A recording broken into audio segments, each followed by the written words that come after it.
Well, howdy, partners. Welcome to the Pine Box.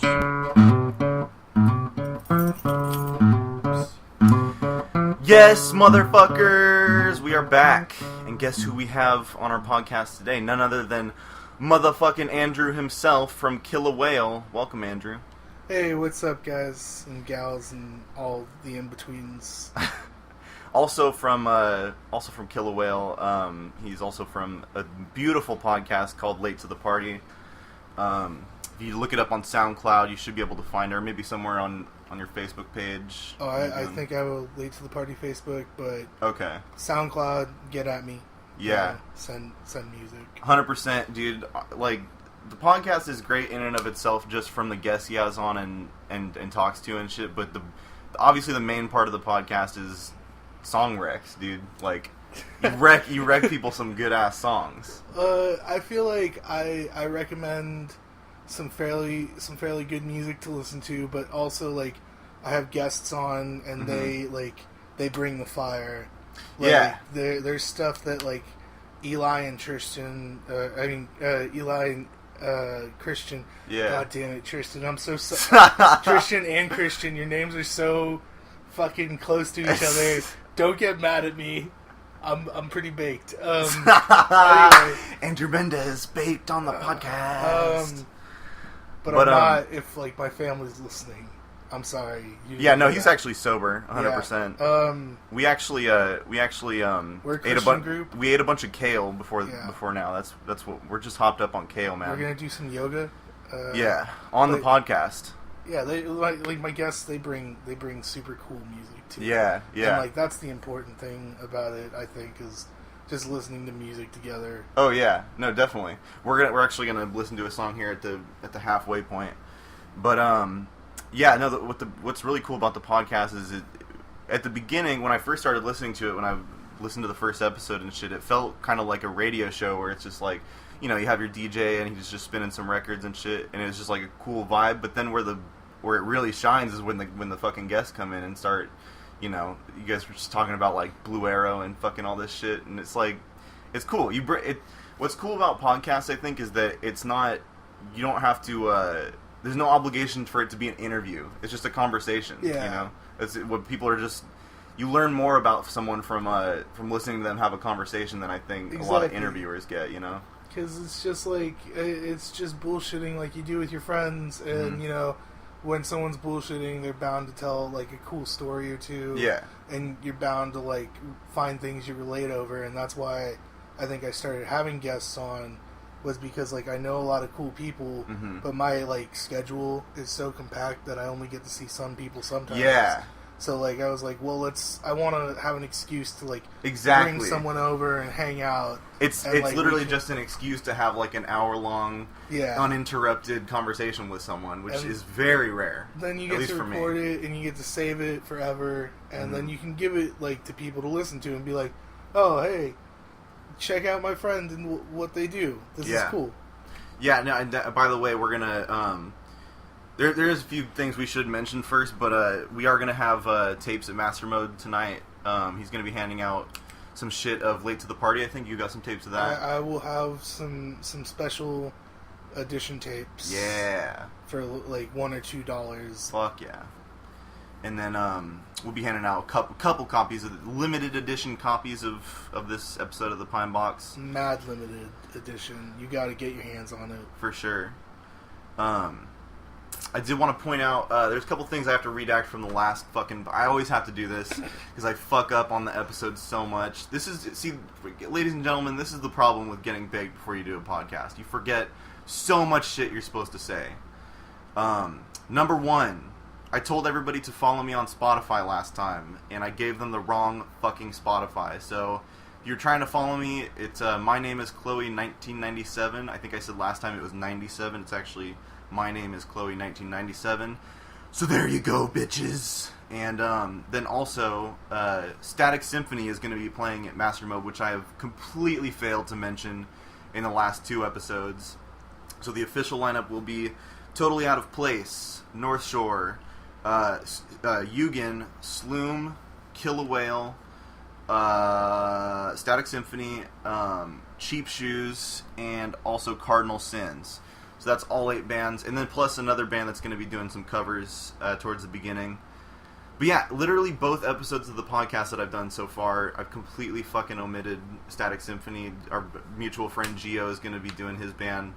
Fucking awesome noise blues, I guess you would call them. Yeah. I guess, like post blues. But Gio's cool. Gio's alright. Gio's a pimp, dude. Gio's an absolute pimp. You can pick this dude out from a fucking crowd of 1 million people because he stands head and shoulders above everyone. This dude is like 9 feet tall.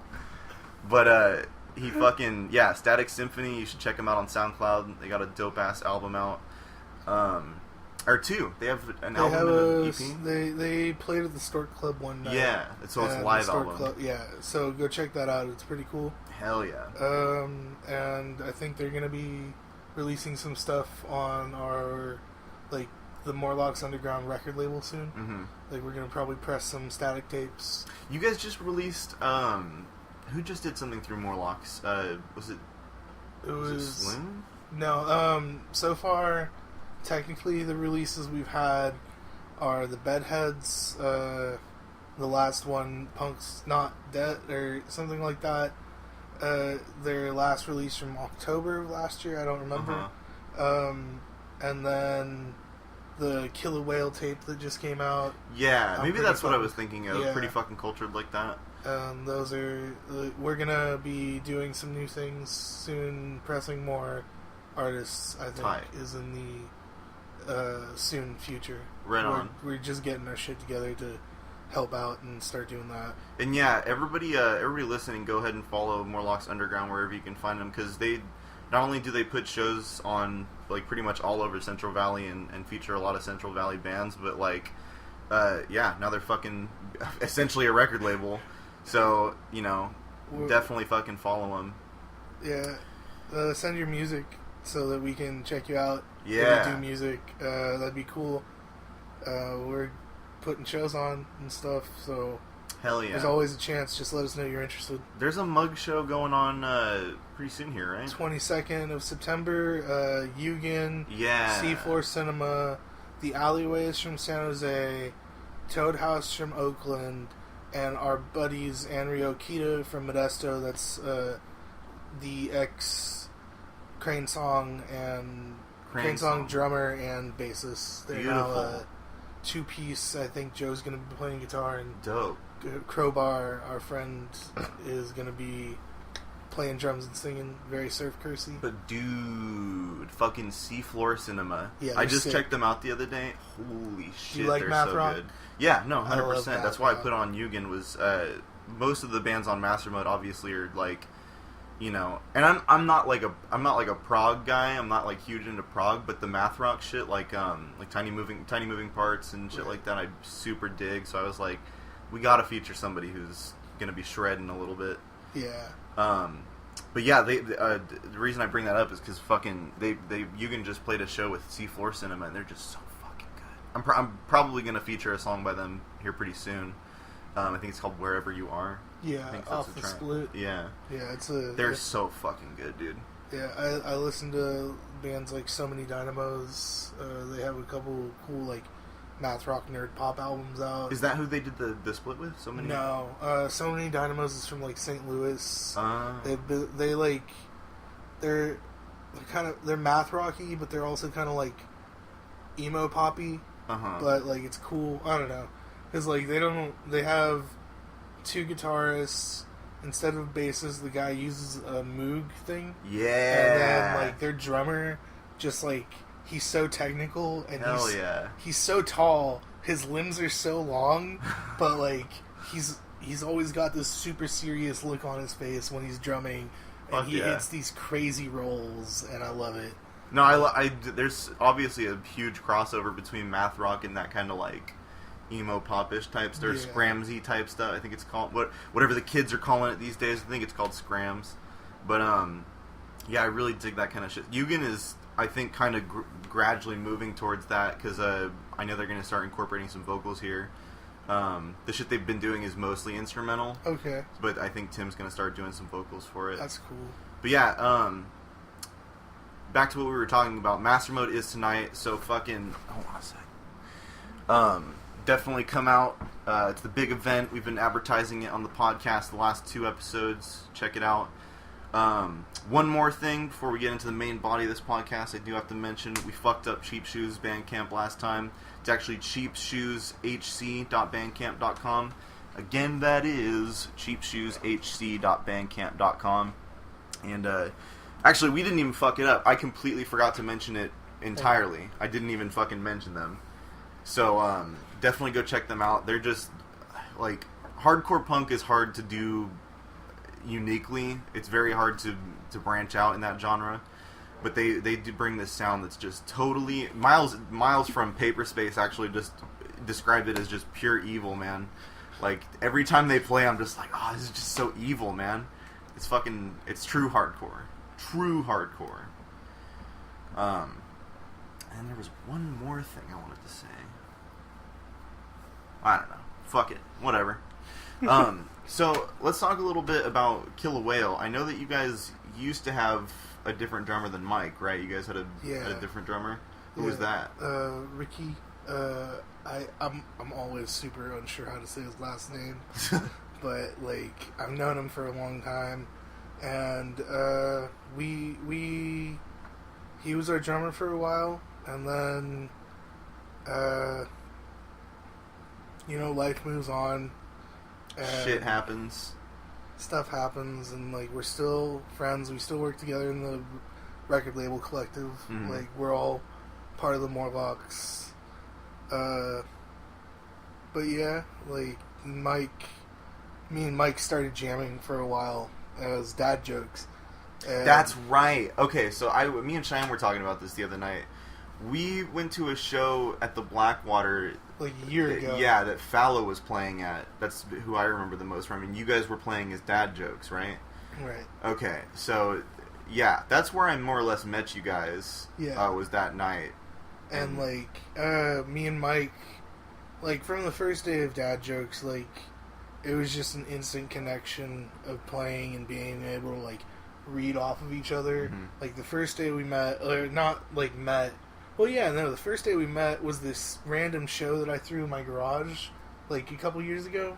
It was like the first Morlock show, air quotes. Oh, okay. But like we had a lot of the original Morlock bands, like Star Twins, Paranoid Drags, Wet, myself as Andrew Alvarez doing like folk music, and then like the first appearance of Manic Satanic. They came through and they were just like, oh, can we do this 2 songs? And everyone was like looking at me because it was my garage, and I was like, I mean, if it doesn't eat into time and that no one else cares, if the next band doesn't care, I don't care. Yeah. And they were like, yeah, go. And like then also Michael, and like the way I met Michael was we were trying to find bands to put on the show because it was the same day as the Queen Bean open mic. Oh. And everyone was over there playing that. Yeah, and so my friend Noe was like, well, this guy, Michael Samaniego, he does folky indie music like you. And I was like, okay, send me his information. So I added him on Facebook. I sent him a message. Didn't know each other. And he was like, yeah, I'll play. I'll come down. Hell yeah. And then he came through. And like instantly we were just like buddy. Mm-hmm. You know how Mike is. Mike's so He's charismatic. such a sweet guy, and man. like Such a sweet one guy. of the best people you'll ever meet. Like one of the most genuine guys I know. And so like we just became friends there. And for years we were like, we got to jam. So the first day we played together, like at his house, we were just like, there's magic here. We gotta just record this. That was Killah Wail was already. You guys were already deep established, but we were on a hiatus, and like we weren't doing as many shows. We were focusing on recording, and then like when we weren't recording, I would go and hang out with Mike and record, and then when I wasn't with Mike, I'd go do Killah Wail stuff. But then like dad jokes started becoming a thing. Yeah, and we started playing shows like in the Bay Area and stuff. And I was like, oh man, this is... I can't have two all projects. Becoming so much, and like more and more, like I knew what I eventually wanted to do, which was bring Mike into Killah Wail. Yeah, so it's a 3-piece now, right? No, we're a 4-piece now Four-piece? because Okay.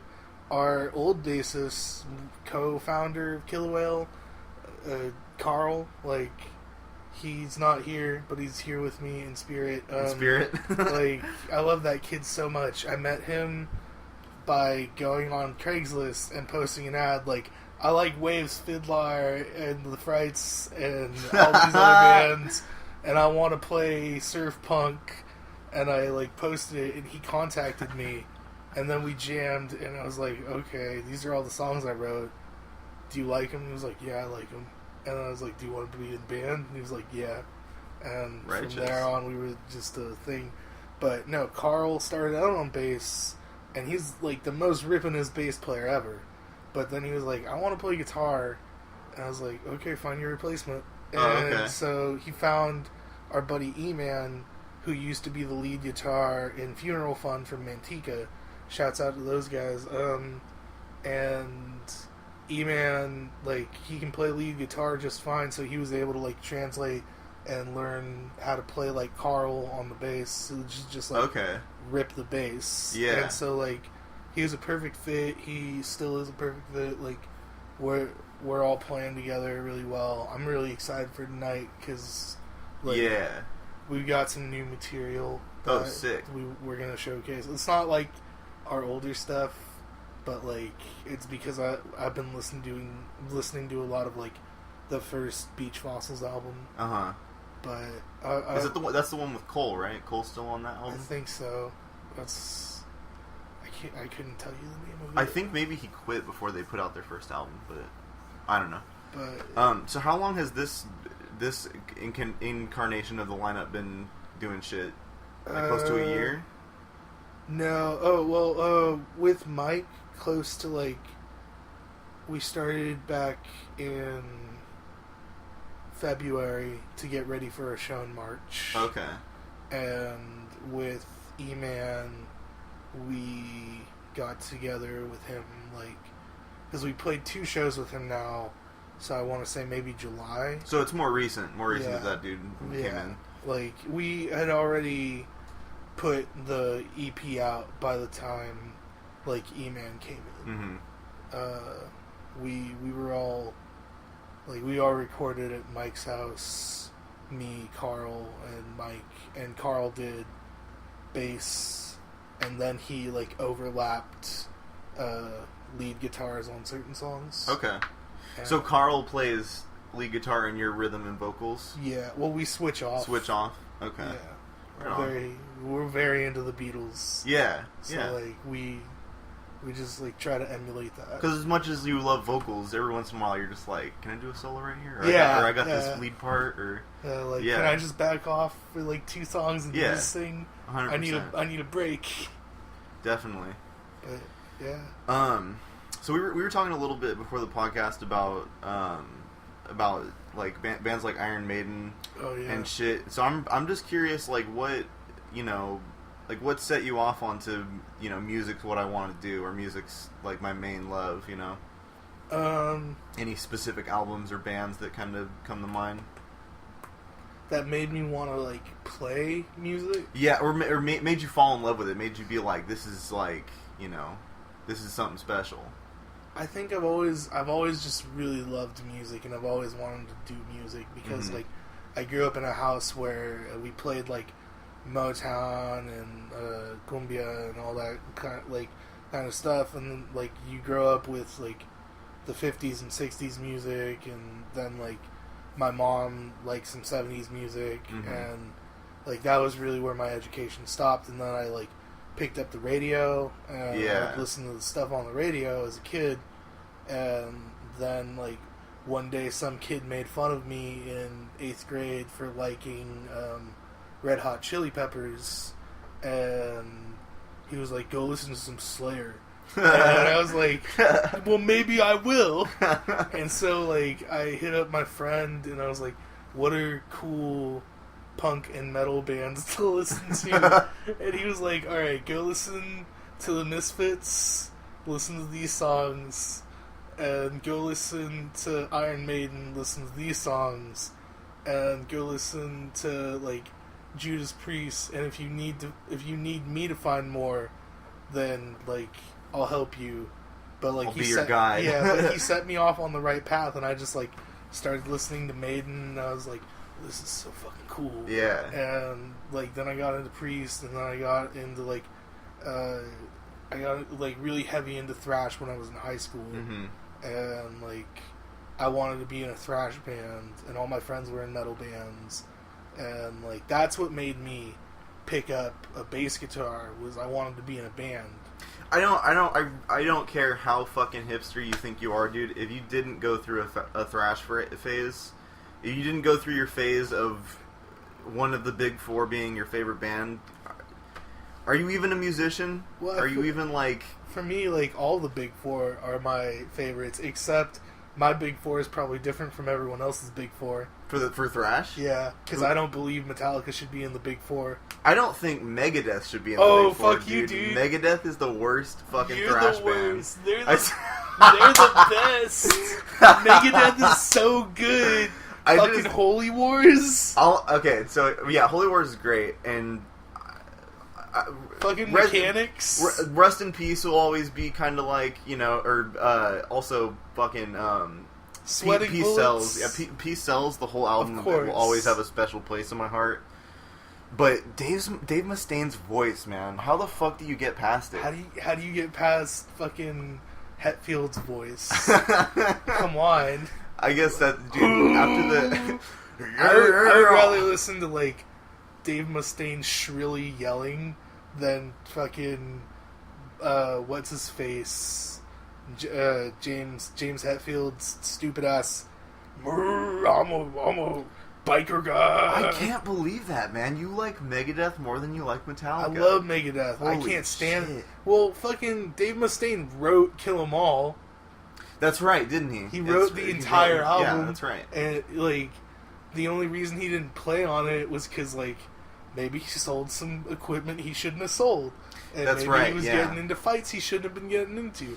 But, like, that was metal then. And, like, they kicked him out. They made him go. He may have wrote Kill 'Em All, but are we gonna lie to ourselves here and say that Kill 'Em All is, you know... Personally, out of the first four Metallica records, Kill 'Em All is probably my least favorite. Kill 'Em All is the best record, though. Really? Yeah, it's my only favorite. It's obviously the most thrash. I can't stays stand true to those tropes. Yeah, I can't stand the rest of like Metallica's like repertoire. And is it mostly the vocals or just like... It's like the vocals, the cheesiness of the lines, like they do have some cheese lyrics, and that's common through like most thrash metal. I think it's just the lyrics fucking suck. Like because when you're a thrash band, you have like, I think they said like 3 things to write about. It's like death, Satan, and nuclear holocaust. Pretty much, and like or religion. Yeah, but that's the thing about thrash. Could you do me a favor, man? Could you hop up there and turn off that air conditioner? Sorry. Fucking Austin Daniels is in the house, everybody. Your boy Austin. He's gonna hop up and turn my air conditioner off for me. Go ahead and follow him on Instagram, as I just did, at YAH Boy Austin. Right? Your boy Aust. That's right. Your boy rapper Aust. and a comedian. He's chilling with Andrew today. He's ganging up. You know, got a mob out to the fucking Pine Box. But yeah, that's super surprising to me, man. Most thrash fans, I feel like, just like have a reverence to Metallica. Yeah, you know? I know, and I don't understand that because Metallica's not that good. Like that's why they're not in my big four. But can we agree that Slayer is the best though of the big four? Slayer's the best. Still no? It's Anthrax. Really? Anthrax with Belladonna. That's Dude, my Tony favorite. Belladonna is a fucking gangster. I will admit that. That's my ultimate thrash band. Is Anthrax with Belladonna singing. Honestly, man, like, I love Among the Living. That's my favorite, one of my favorite thrash albums. I'll agree with you there. That's a great album. And fucking Scott Ian's Short Shorts just fucking kill me every time. Yeah. That's where I mean, dude, cut off Short Shorts it's the way to go. But I just 100%. But like I love a lot of the thrash bands, but like Slayer, Megadeth, Anthrax, and Exodus are my big four. Yeah, dude. Some Exodus. people like to put Testament in there. And I'm not a huge Testament fan, man. I'm not a huge Testament guy either, but I see why they deserve like the reverence. I think ultimately, dude, personally, because I'm not a huge Testament guy, but I think that Testament and Exodus definitely deserve to be on the big four more than both Metallica and Megadeth. You can say that, but like at the same time, Metallica came out with "Hit the Lights," and that was like the first thrash song. That was like the song that like everyone else was like, "This is the sound we need." Trading tapes and shit and that shit, And like, I wish that's what I want to get started again. Is like people trading tapes. Yeah, like, but like the internet fucking ruined it. I remember when I was like 14 or 15. I watched this documentary on Cannibal Corpse, and they were talking about that for a long time, if you were a death metal fan or a thrash metal fan or any kind of extreme metal that they weren't like putting on the radio and shit, that's like the only way you could listen to their music was just people sending you tapes and shit. And I was like, that's so fucking cool. Yeah, it makes it your own world. If you have a tape player and you have that tape by that band that nobody's fucking heard of yet, that's like it's yours. Yeah, that's what it's like. I think that's why metal fans for the predominant amount of years have been like so gatekeepery with their music and like so elitist. Because they had to go through this era of just like ultimate hipsterdom. Yeah, and like a lot of those guys don't want to let it go, and they still want to act like that. But you can't act like that anymore. It's a different world. It's a different fucking world. It's like music's for everybody. Like I know dudes who love heavy metal and rap, and like they're in projects that like are separate, but like they do both of them. Yeah. And like that's cool. That's like you should be able to like love a plethora of music. Yeah, we're I was talking about this last episode, like we're super fucking lucky that we live where we do, because somehow or another, maybe it's because the Bay is so nearby or something, but we've somehow cultivated this music scene in mostly like the Central Valley of California that's just everybody listens to everything. Yeah. There's no, like were you at Get Off My Lawn too? No. There was just like, there were hardcore bands playing, but there were like rap dudes just moshing in the pit, and then the rap band would go up, and all the dudes with like battle jackets were watching and shit, because everybody listens to everything. Yeah. Nobody's like, oh, that's not, if you listen to, you listen to fucking, we were talking about like Kodak Black and shit, it's like, oh, you listen to that, that's, there's nothing that's like excluded from the mix, everybody digs everything. And like it should be that way. It should be like everything should be on the table all the time. And that's cool about music. I think that's cool. Yeah, 100%. Let's talk a little bit about Late to the Party. When did that kind of come to fruition? I had jury duty, and instead of focusing on jury duty, I made a playlist of songs, and I hit up all the bands that I wanted to put on. Because like I used to like hit the band up and say, "Can I play your stuff on my podcast?" Now I just kind of do it. And if they want to say something, I'll take it down. But like, come on, I'm just like free advertisement. Like, yeah. But so I'm still at that stage right now where it's kind of, I want to make sure it's okay with people. Yeah. But the bands I usually feature is like, it's good to just have free people listening to your shit. But I was at jury duty, and I just like did this whole thing. Then I went home, and I took a Sunday, and I like recorded it, and it took me a good like 4 hours to record that 35-minute segment. Really? Because like I kept messing up, stuff would happen, and like I was nervous, and I had to edit it, and like it was weird. But then like I did it, and then I was gonna hit up bands again, and I just never did. For episode 2? Like episode 1 and episode 2, there's such gap between those. Like you can see it on the timestamps, and like episode 2, I was just like, I just want to do the podcast again. And so I hit up my friend Christian from the Flowers. He's the front man. And I was like, Christian, do you want to like come through and we can just sit down and talk, and like you bring some music you wrote, bring some music that inspired you heavily, and we can just chill. And he was like, yeah, let's do it.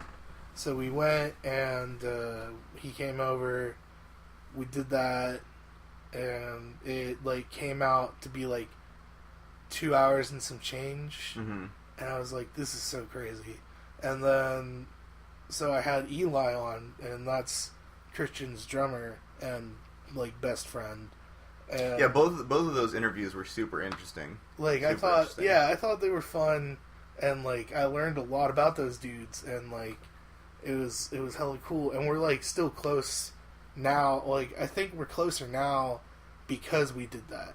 Yeah. No, like I said, like it's seriously, you just get the chance to have an uninterrupted conversation, which, at least for me and my schedule, is super rare. You know, to just have like a set time where you just come and talk to someone. You know, exactly. There's no distractions or anything. Yeah. But yeah, both those interviews were super cool. And then after that, I think I did one with Crane Song, and that was with Joe and Maxwell when they didn't have a drummer, and like then Frook Crowbar, he became their drummer, and now he became their drummer for Crowbar. No, Crowbar, Frook, those are his names. Like, oh, yeah. I'm like, what the fuck? That's a huge band to be the drummer for. No, Crowbar, Daniel. I don't know. We have so many fucking names for him. Go follow him on Instagram _FROOK and call him a little bitch. Do it. DM him. Slide up in his DMs and be like, you a bitch. Because he's not going to come to Master Mode because it's outside. Wowzers. Anyway. It is going to be a little bit shitty. I got to say, it is going to be a little bit shitty. It's going to be cold tonight. Really? I think so. I was thinking about last night. It's obviously not going to rain, but I was like, dude, what if it just fucking rains tomorrow? Why would it rain? I know, but like, how fucking shitty would that be? Just like last minute. Don't even put that out there. I'd get so mad. I know, because we're bringing a canopy for the opening bands just to keep them out of the sun, but it's like, it's not going to be enough for if it rains, dude. Because I'm just thinking about all the shit that could go wrong. You know, somebody hit me up and was like, is there going to be any food at the show? And I was like, no, nobody's making food. Like, you gotta eat before you come over, man. Like, but I just trying to think of like all the shit that could possibly go wrong with that kind of thing. You know, you don't want to be caught in the middle of fucking, you know. It's bad enough that it's going to be 1,000,000 fucking degrees. It's already bad enough, you know. But, it's not going to be too hot today. I think at the peak it shouldn't get more than like 89. Oh, really? 90. Oh, okay. Because it's only 81 right now. I'm still stuck in that mindset of just where it was like 105 for like but we 4 broke days. that. Like today, the high should be like 94, the low should be like 60. Awesome. That's great. Like I've been thinking about that a lot lately. Like we just missed like the end of the heat wave. Like the end of the heat wave just happened, and now we're gonna like have a cool spurt for a while. Yeah. But like, you know, it's the Central Valley, so like it could become 120 It could always get degrees. baked. Yeah, it could always get just baked. And there's gonna be I'm pretty sure there's gonna be a good number of people there, because it's kind of more or less like the last show of the summer, like the last big one that I've heard of. The Summer Bash. Pretty much, yeah, pretty much. I think we'll go to break for a second here so we can listen to this song. And we will be back. We didn't get too many questions this time. We got like 2 or 3.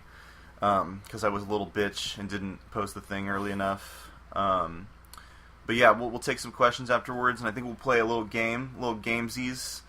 And stick around. This is Talk in Tongues by Sleep Spindles.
Yeah. Again, that was Talking Tongues by Sleep Spindles. I think they're from Modesto or Manteca.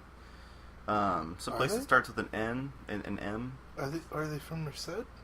Might be from Merced. I don't know, because I thought Sleep Spindles were not from Modesto. They could be from Modesto. I think they're from Manteca. I think. I wish there was someone to tell me this. I know. I wish I had the facts. Yeah. I probably should have. Googled. Probably should have done a little. Yeah. But yeah, we're gonna get to some questions here real quick, folks. We can't keep this too long because we do have to keep it under 60 minutes. So, first question, I think we'll both answer this. This is from Raylan. Drunk or high, strain or bottle of choice? Personally, I'd much rather be high than be drunk. I like getting drunk, but marijuana just makes me feel better. And my favorite strain is Sour D. What about you? Well, seeing as I'm a good kid grandmother, I would never do anything. Oh yeah, no, 100%. You should tune out. Edibles, because I'd just rather like be able to do that and not look suspicious. Oh, I feel you. And like 100%. I know my shit. You might want to turn that back this way. Oh yeah. But I guess like if I'm gonna drink, I would prefer like either cheap beer and a lot of it, or like whiskey or tequila. Any specific type of tequila? Oh my god, whatever Mike has on hand. What? Speaking of Mike, let's get a question from him. Michael has a question for you. Ask him if he believes in climate change and why or why not. If so, what are his thoughts on fixing them? Alright, so climate change, not a real thing. Let's all alright. You heard it here first, folks. Andrew does not believe in fucking climate change. I know it, you know it, everybody knows it. Climate change, we're just going through a cycle. Oh we're my gonna go God. out of the cycle. It's gonna be fine. Like, sure, fossil fuels don't help. Maybe drive less, you fat fuck. Ladies and gentlemen, Andrew has gone fully, what the fuck's that guy's name? I don't know. The conservative fucking radio host. What's his name? Alex Jones. Yeah, Andrew has gone full Alex Jones today, folks. All right, brother. But my plans on fixing it. Wait it out. We're gonna be fine. Wait it out, folks. So, people experiencing 3 hurricanes right now. Just wait it out. Wait it out. You'll be fine. Guys. It'll make you stronger. Just take Andrew's advice. Just grab a bottle of tequila. Yeah. Just wait it out. Wait out the storm. Write something. Make an album. Yeah, create something. Like, maybe this is all you need. While you're in your fucking bomb shelter. Just fucking... If you don't die, you'll be better for it. There you go. That's what I believe about climate change. God damn it. Thank you so much, Michael. That's fantastic. What's your dinosaur's name? What? What's your dinosaur's name? Oh, yeah, I don't think he has one. Roboraptor? I think that's what they're called, right? Roboraptors? I don't know. Fuck a dinosaur. So, Tim has 2 questions here. Or no, he has 3. First one is, what is the worst live technical problem you've had? Can you even remember? Just, like, anytime my guitar cuts out, that's a bad sign. But usually it's like I press the wrong pedal, or I kick the input out, or like I unplug the power source. And those are all really fast fixes. I'm usually I'm fucking notorious for stepping on my wire and jacking out of my guitar. But one time we were at rehearsal for this talent show we were doing. I was in a band called Bien Bate, and I stepped on the fucking cord and the input like ripped out and was stuck inside the jack, and I was like, we were just fucked. We were completely fucked. But we ended up getting it out a few days later, played the show, but it was just like we were in front of a couple people and it was just fucking embarrassing as shit. We had to stop the whole song. That's awful. His next question is the most cringe/embarrassing live moment you've had? I try to be very like aware of myself on stage to like avoid that. And I don't know. A couple years ago, I played in Stockton, and the crowd wasn't like dancing or anything. So like I was a little drunk, and I was like, I just started yelling at it. Oh, the tape needs to flip. Oh, okay. If you just want to... Yeah. Yeah, go ahead and tell your story. I'll do this. So you just press... There's a button near the center at the top. Yeah. No, pressing the button. This one? No, up. This one? Yeah. And then just flip it, and then hit the one that says record. Cool. Okay. We're back, folks. Anyhow, so you were drunk on stage. I was drunk on stage, and I was calling people out, and I was like, hey, you guys can get closer, you guys can dance. Oh, you don't want to fucking dance, blah, blah, blah, blah. And, like, that was the night I played with Dude York, and Peter from Dude York, like, got up there, and he was like, you guys are sick, blah, blah, blah. And I was like, thanks, man. I was just mad. I threw my guitar a bunch. I threw it, like, straight onto, like, cement, and I saw it bounce, and, like, that was one of the last times I did that. But I guess one of the worst moments I've had on stage, last October we played a Halloween show at my friend Julian's house that we put on, and I was like so drunk by the end of it. Like, oh, no. I knew that I was messing up on my chords. I knew that I was out of time, but there was so little I could do to fix it. Yeah. And there's nothing you could do at that point. Yeah, you're just like, I just gotta ride this out. I looked at Carl, and he was so angry. But I was like, I'm so sorry. I can't do this. And, like, I let go of my guitar and stuff. And apparently there was a girl just who was, like, topless next to me. And I had no idea. And, like, I hardly remember that night. What a fucking disaster. That was, like, the worst thing that's ever happened. And it's, like, prompted me to not get that wasted before a show anymore. 100%, like, dude. I definitely know what you mean. So at a certain point, you gotta just, like, you know, I can't go on stage sober, but I also can't go on stage like fucking wasted.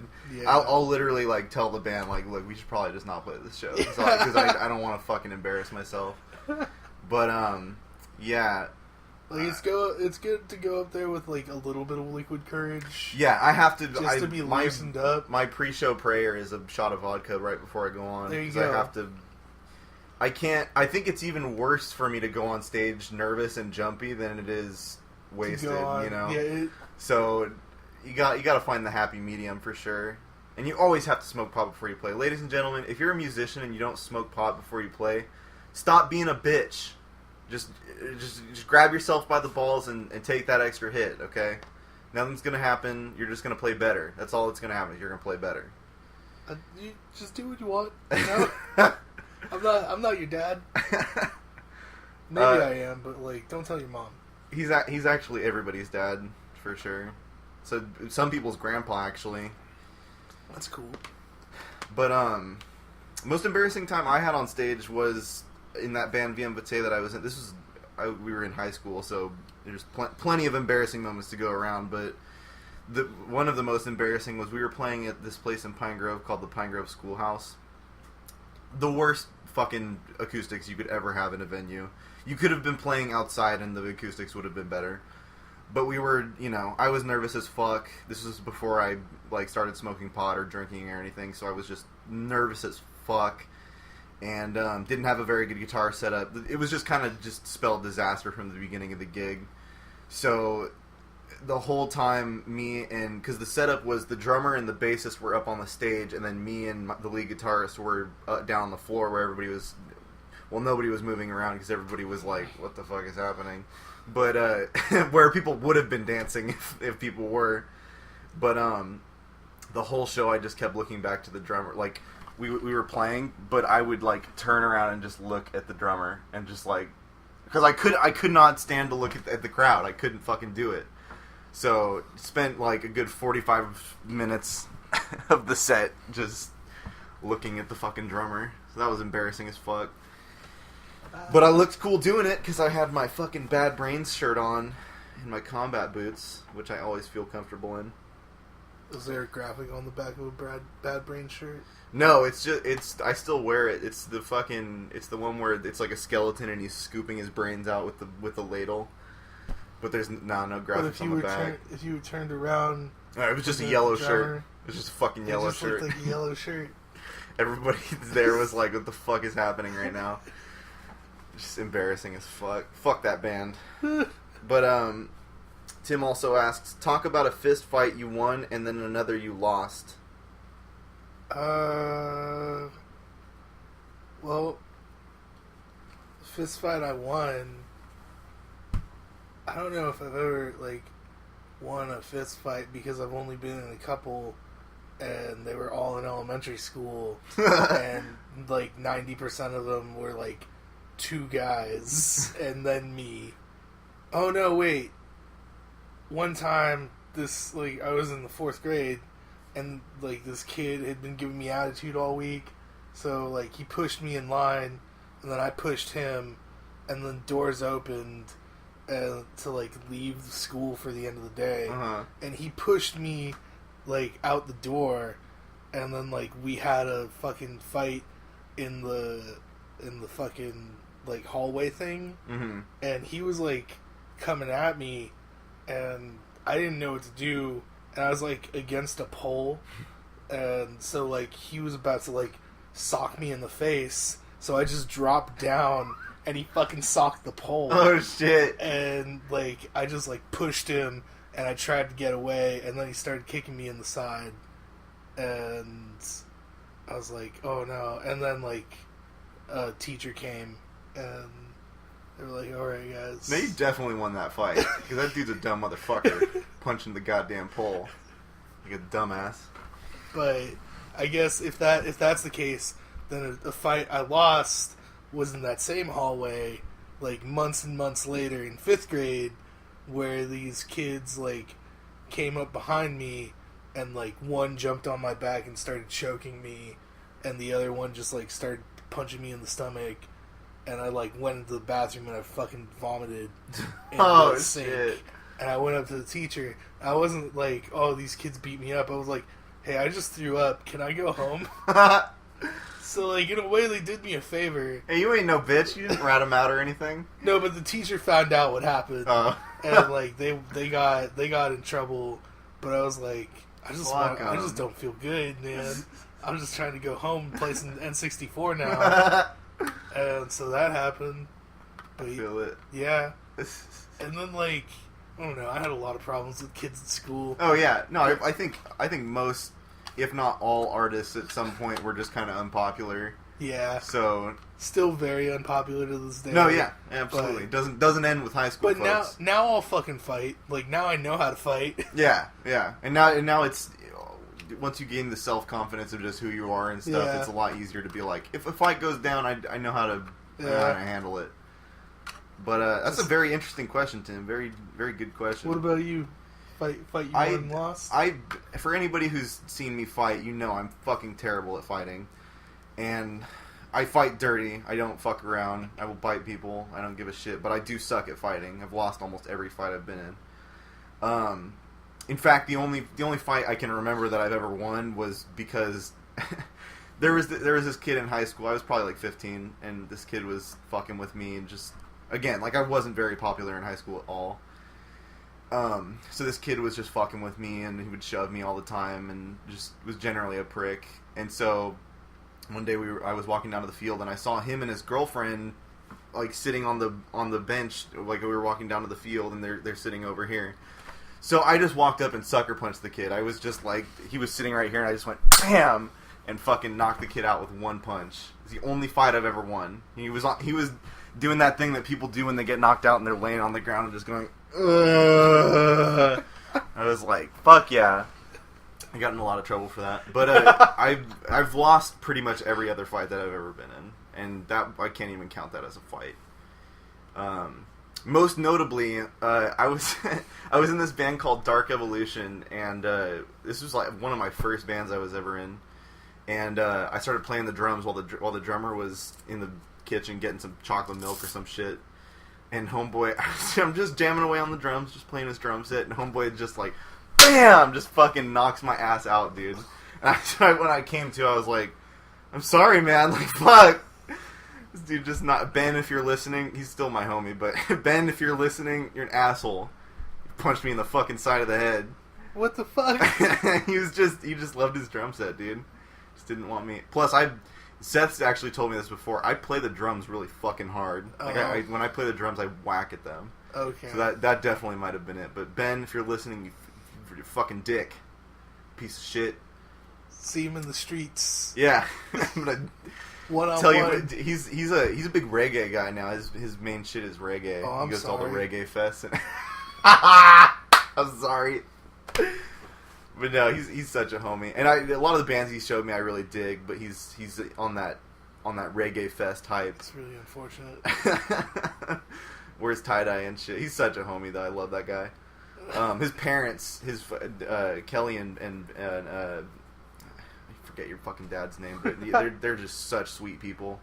Always just help me out whenever I need help and shit. They're awesome. But yeah, I'm not a great fighter, folks. If you try to fight me tonight at Master Mode, just don't try to, because I'm gonna lose. But bring your lightsabers. Yeah, I'll beat you with lightsabers. That's pretty much different. a given. Yeah, because we both acknowledge like we're gonna enter into this thing. Yeah. What do you think, if you were like living in medieval times, do you think you could stand up in a fight? Do you think you could literally stab someone if you had to in medieval times? Am I a knight or am I like a regular plebe? You've got you're part of the knight class, I guess. I'm part of the knight class? Yeah. Then like yeah. Like, you think you could fuck someone up? If I'm a real knight and I'm like wearing that like armor all the time and I have training, then yeah, I would do what I guess so, because they do have training. Yeah, you have to be a squire before you get to be a knight. Yeah. And like you're probably a squire for like a good 15, 20 years. Because like I think you have to wait till your knight dies, and then you get to. Oh, so the squires were direct trainees of the knights themselves. It wasn't I'm like pretty sure you don't go to system. squire class. No, like a knight takes you on. And they're like, okay, young carry squire? my shit. That it's makes like sense. a Padawan. Yeah. Yeah. So, like... I just think it's fucking crazy that back then there literally was no other way to wage war besides stabbing each other. Yeah. Just stab each other until one of us dies. Like, that's fucking nuts to me.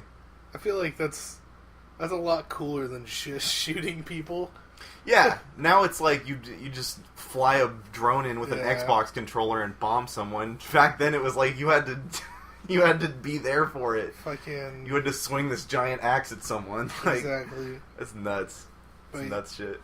Yeah, no, I think I could have been a knight.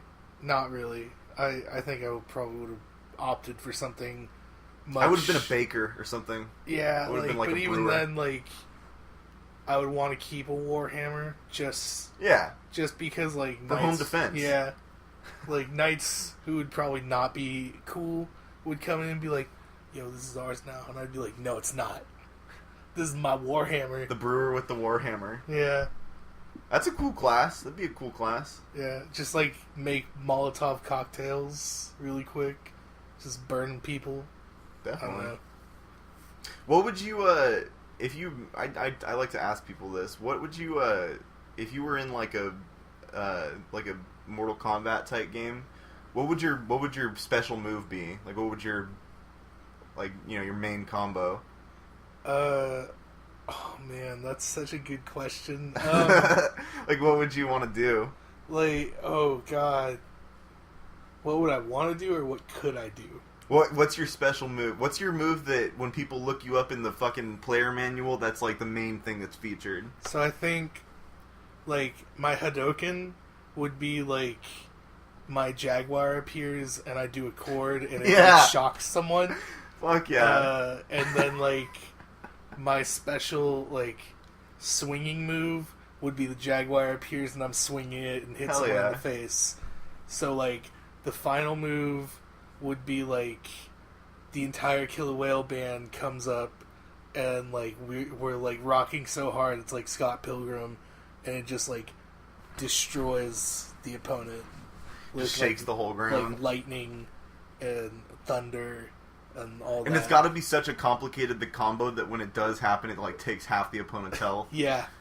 You got to actually be an expert to fucking pull it off. Like you can't just do it. You can't just like look at the page and do it. You have to like know how to do it. You gotta memorize that shit. Yeah. Only your fucking douchebag friend. He's the only one in the neighborhood that knows it, so you gotta invite him over even though you don't want to. What's the move again? Have you played the new Zelda on the Switch? I don't like Zelda. What? I'm a Pokemon guy. Hold up, dude. What the fuck? This dude just told me during the break. Only people who are listening to the tape right now are gonna know this, but this dude told me during the break that he doesn't like Mac DeMarco. So Metallica, Mac DeMarco, and Zelda. It's not all that things you don't like. I don't like Zelda. I don't care to play it. It's not for me. But you had an N64. You didn't go through that Ocarina of Time phase? No, because I had Pokemon Stadium and Pokemon Oh, you're right. Snap. You're right. But I like I'm a Pokemon master. Like I'll beat anyone and everyone at a competitive video game Pokemon challenge. Like I feel that. I'm going to go to the VGC regional for I think November in San Jose. What's that? It's a video game championship. Is it just for Pokemon or is it for just a bunch of different shit? It's just Pokemon, and you can play the TCG or the VCG or TCG trading card game or video game championship, and like it's just a whole thing like that I've been into since I was 14. I've wanted to go to the tournaments, but since I was a kid, I've been playing Pokemon. Like I'm almost 25. I've been playing Pokemon for almost 20 years. Fuck yeah. So yeah, no, I'm just like really into that. Do you play on the 3DS? Yeah, like I play on 3DS. I have Showdown, but like I'll take on any challenger. Aren't they coming out with the new ones like Ultra Sun, Ultra Moon? That's right. Yeah, the new Sun and Moon. Yeah, I'm gonna get it just because like I have to continue the challenge. That's what it is for me and Zelda, man. Like the new Zelda comes out, I was like, I mean, I don't have a Switch, but I had to play it. My brother-in-law has one, and it's just fucking spectacular. When I heard they were coming out with a new Zelda, I was like, I'm all over that shit. I've seen it played. It looks hella cool.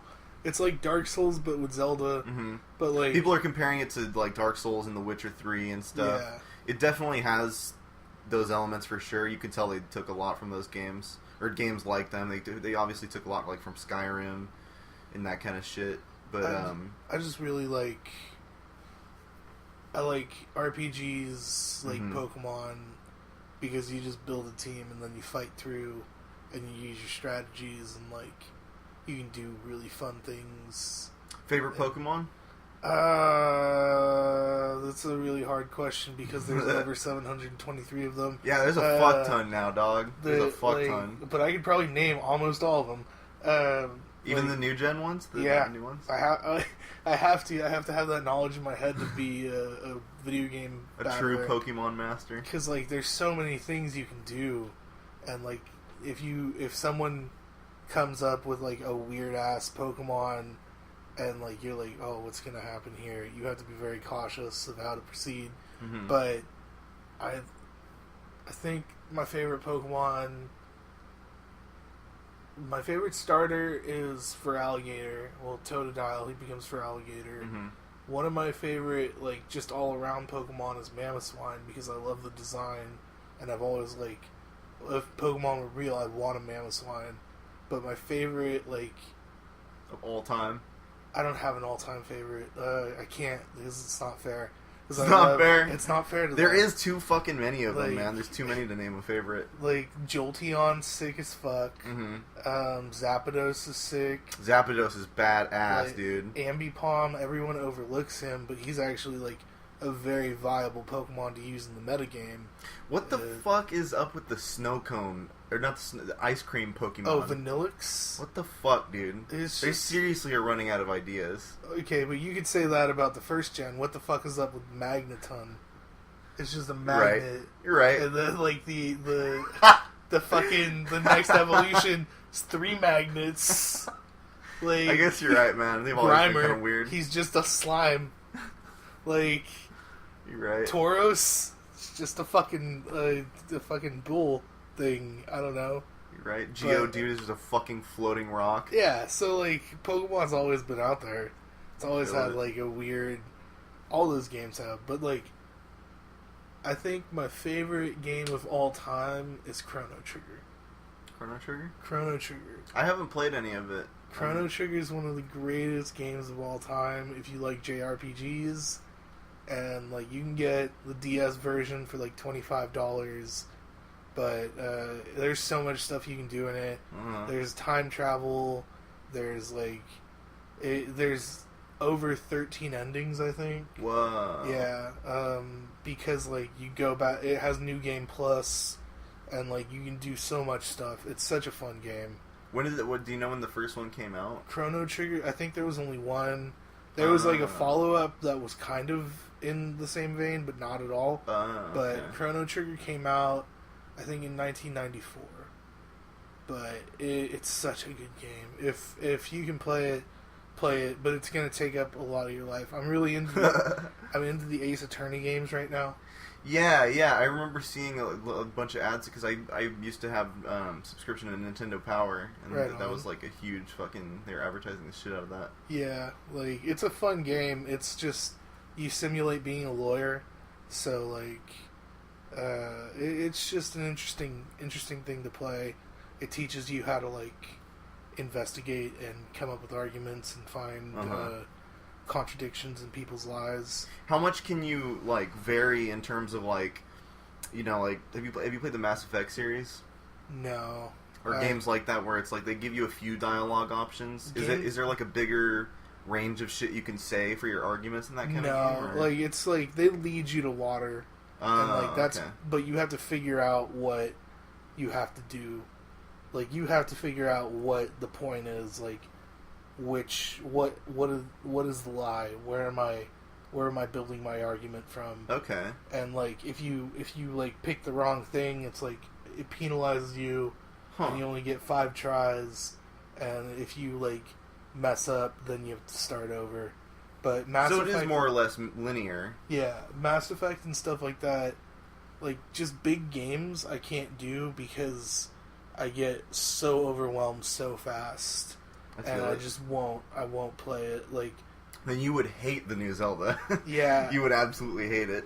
Like, I like games like FIFA because like I get that feeling of, like, building something with the dynasty and a team and, like, trading and buying players and, like, cultivating talent and stuff. But then, like, I can always just stop, pick it up in a couple months and remember where I was.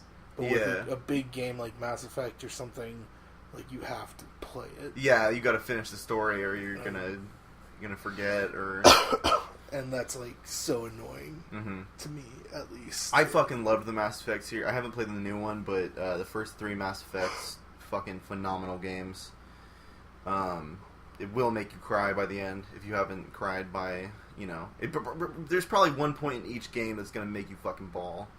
But I can definitely see where you mean, like, the universe is huge. There's several planets you can go to and shit. It's definitely a big game. So, I definitely get the anxiety of that, of just, like, I don't want to fucking... I'm going to commit to this humongous world I already... It's the same thing with books. Yeah. Like, when I start to, like, get towards the end of a book, I start to get, like, super anxious, because I'm like, wait, it's already over? Wait, but, like, what happens after? They better be able to wrap this up. Like, and if I feel like it's not going to wrap up right, I just won't finish it. Dude, okay, so I imagine you haven't, but do you watch Twin Peaks? No. Okay, yeah, that'd be like the ultimate fuckery for you, because that seriously just gives you no answers at all. doesn't fucking make sense. Well, it does make sense, and there is, I think, to me, there is an answer. It's just in terms of whether or not you have watched enough of the plot to get it. And there's shit that it's like, you know, there's scenes out of order. They'll literally, like, you know, season 3 there'll be pretty linear plot, and then they show you something that's like from way in the future or way in the past, and you have to, but they don't tell you. They don't straight out tell you this is, you're seeing something from the future. It's like, how much can you deduce from what you've seen what's happening here? It's super confusing. It's very confusing. That, like, sounds cool though. Yeah, it's I know cool. a lot of people who are into it. Yeah, it's definitely a show for talking about. It's definitely a show that's like, you're meant to think about it more than a regular show, you know? Yeah. Because, like, even shows, like, do you watch, like Breaking Bad or, like, drama shows? I watched all the way through Breaking Bad. I watched, like, I don't know that I watch, like, programs anymore. I watch cartoons a lot now. Like, I'm super into anime right now. Like, yeah. That's all I watch. I saw you posted something today about, I want to watch Gundam in the right Gundam. order. Because I watched Dot Hack, and I watched it in the right order. And, like, but right now I'm watching, like, Classroom of the Elite, Gamers, My Hero Academia. Because, like, that's... Because I subscribe to Verve, which has Funimation and Crunchyroll. And so... Like, oh, you get Crunchyroll through Verve? Yeah. Or, so it subs for you or something? Yeah, well, like, because Verve is its own thing, and, like, if you subscribe to Verve, you get a bundle of channels, which is including, like, Verve Select, Crunchyroll, Funimation, Rooster Teeth, Machinima, and a couple other ones. Okay. And, like, it's really cool, because, like, you can create your watch list and stuff, and I've watched, like, a bunch of new anime, which is, like, fun for me, because that's what I like to do, and then I, like, read manga on my phone, but, like, this year I just got so weeby, like, but I'm such a closet weeb, like, I don't buy merchandise, I don't, like, go out of my way to get, like, stuff that will identify me to other people. Yeah, like, well, I think it's a really interesting thing with anime that it's like, it's nerdy only if you don't watch it, because once you start watching anime, you realize that they develop the characters so much more than regular American television, right. And the because it's animated, they can go a lot more ridiculous with things, and you know they can simulate like huge events that wouldn't be able, or wouldn't be able to be realistically pulled off in live television. They can like really grip you with stories. Yeah, like that's like I watch a lot of sports animes because I like sports stuff. Like I like sports movies because I like the idea of a team, and like I like the idea of people working together to accomplish a certain goal, and like using not only your own strength but the strength of your friends to like do that, because like that's I can see why you'd be into Pokemon then. Yeah, that's like the whole essence of it, building off each other's strengths and shit. And like another cool thing about Pokemon is like it was always meant to be played with other people, whereas like Zelda, you kind of play it on your own. Yeah. But, like, the creator of Pokemon was like, no, I want people to play with each other. I want... Because, like, he would go out as a kid and, like, collect bugs and stuff. And, like, he was like, I want people to go out and find people playing this game and play, like, together. Yeah. And I think Pokemon Go definitely, like, at least for a second there, was fucking really bringing that together. Like you would be catching Pokemon, and then out in some, like at the mall or some shit, you'd be seeing someone else catch a Pokemon. It's like, oh, what's up, dude? What are you catching? Like, you know, for a solid minute that happened. Like that was cool, but like for me, like I'm a purist. I'm a competitive person. So like if I see someone else playing Pokemon, my first instinct isn't, oh, that's cool, you're playing Pokemon. My first instinct is, oh, hey, you want to fight? Yeah, like let's duel. Yeah, like you lock eyes with another trainer. That's the rule. Like, you don't get to run away. But most people will be like, yeah. They'll be like, I don't have a team, blah, blah, blah. Like, I'm always ready to fucking go. I feel it. So with the newer gens, is it like it has to be like compatible with, like if you're playing Moon. If I have Sun or Moon and you have Sun or Moon, then we can play. That's what I figured. If I have Sun or Moon and you have like Ruby or Sapphire, I have to have Ruby or Sapphire. That's what I figured.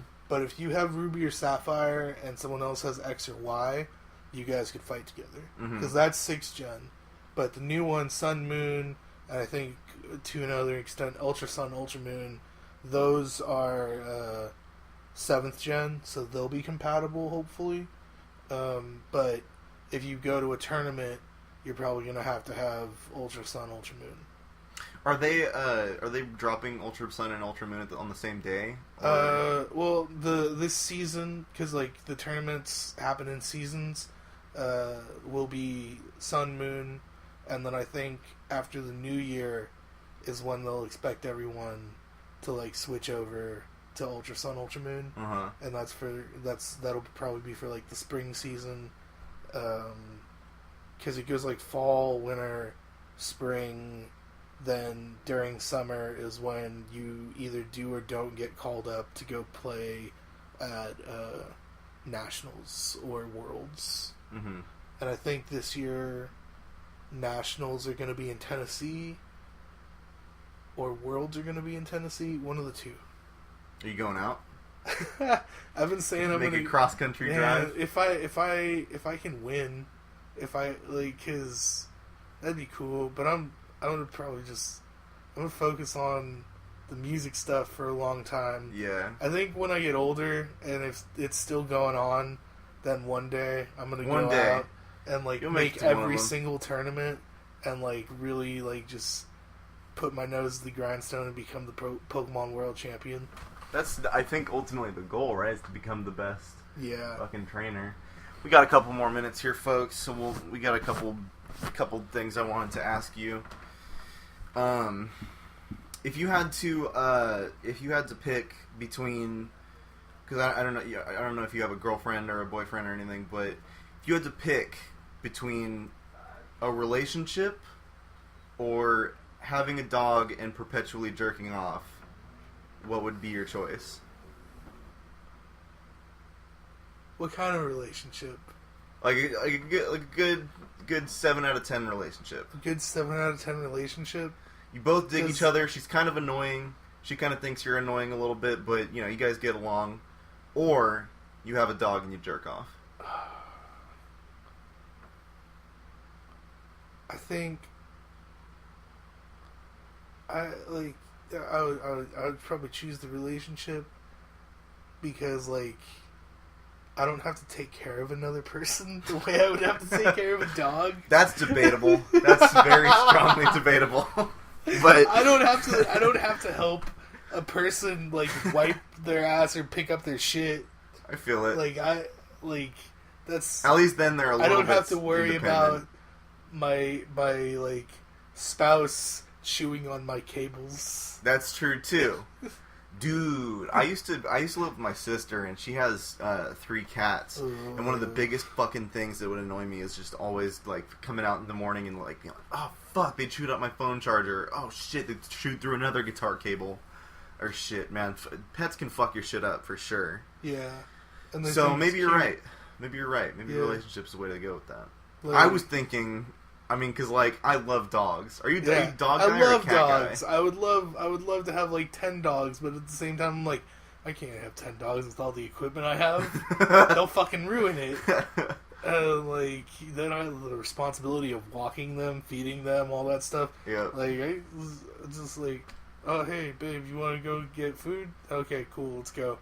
Oh, you have to use the bathroom? That's tight. You can do it yourself. I don't need to know be that. there for that. Why are you even telling me? You can just get up and go. You're a person. We're adults. But like a dog, like that's a lot of responsibility. It's like having a kid. Yeah, it's basically like having. It's like having a kid that will never learn how to wipe itself. Yeah. So, like... It doesn't learn how to do anything. It just Yeah. knows how to shit and sleep next to you. Yeah, it just knows, like, hey, you're here to protect me and take care of me. Thank you for And all I'll the pretend love. like I'm going to protect you, but in reality, I'm probably not going to do shit. So, like... but, like, yeah. That's a relationship. Yeah, As long you as might it's be a right. good 7 out of 10.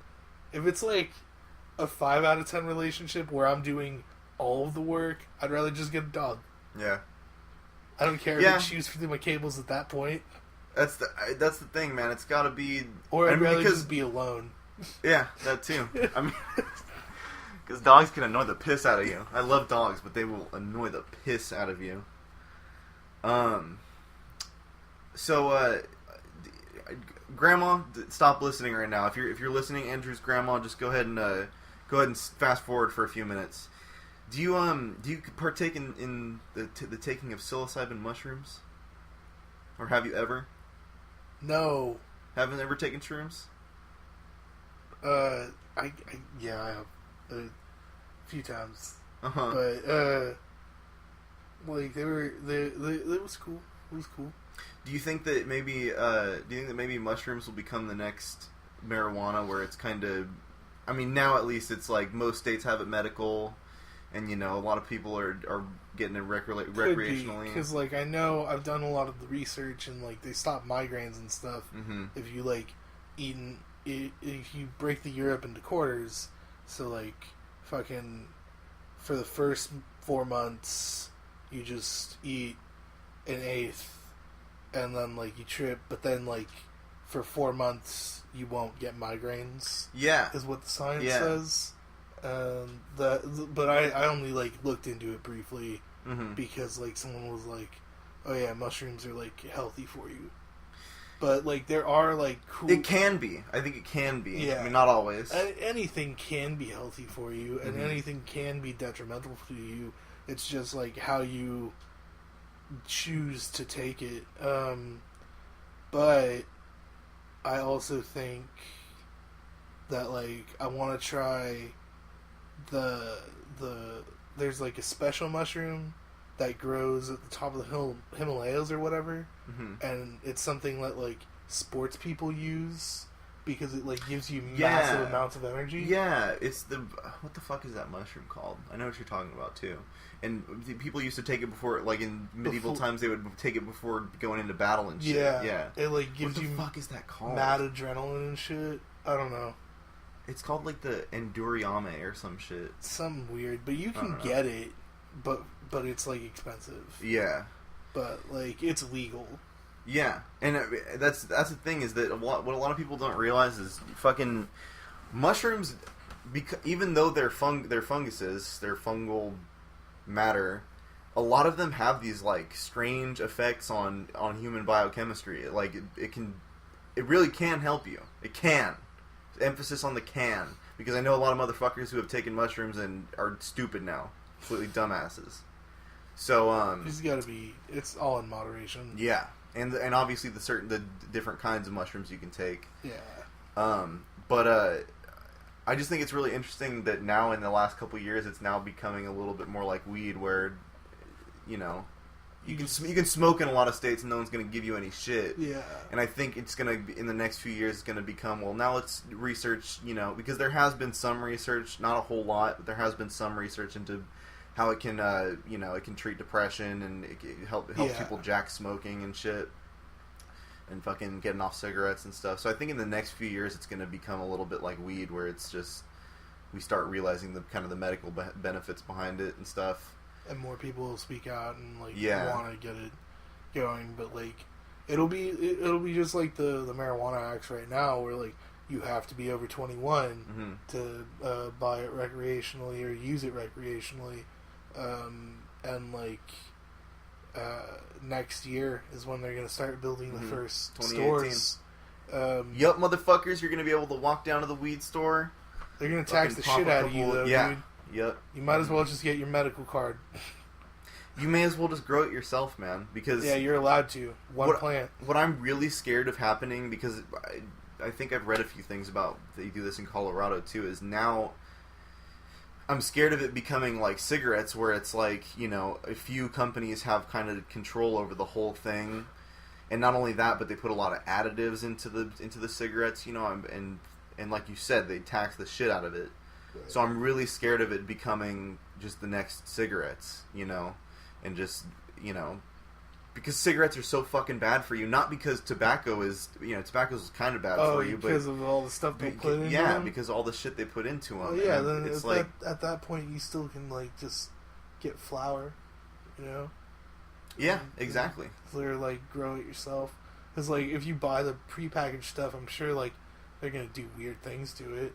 And that's the thing. Not everybody has the time to. I certainly don't have the time to roll my own cigarettes, and you know, so they capitalize on that. They know that people are lazy as shit, so they put all these fucking additives into it that A, get you hooked, and B, just make it less expensive to make the cigarette. Yeah. So, you know. And you'll have to be careful with like the edibles and stuff too, because you can mess with those. But I don't know. I don't know that like it'll come to that point. It may. Most definitely. Everything's just when there's possible. legalization talk going on, I always think about that shit. Like, cigarettes are legal too now, and they fucked with those hardcore. Yeah. But anything else? We should probably wrap it up. Everybody go ahead and follow Killah Wail on Instagram and on Facebook. Check out Late to the Party. Do you guys have an Instagram for that too? No, I'm lazy about that. Just SoundCloud and Facebook? Just SoundCloud and Facebook. Email me your music submissions, Andrew Mendez 1313@gmail.com. Tight. Master Mode should be sick. Yeah, everybody come out to Master Mode. Thanks everybody for listening. Suck a bunch of dongs and be a badass.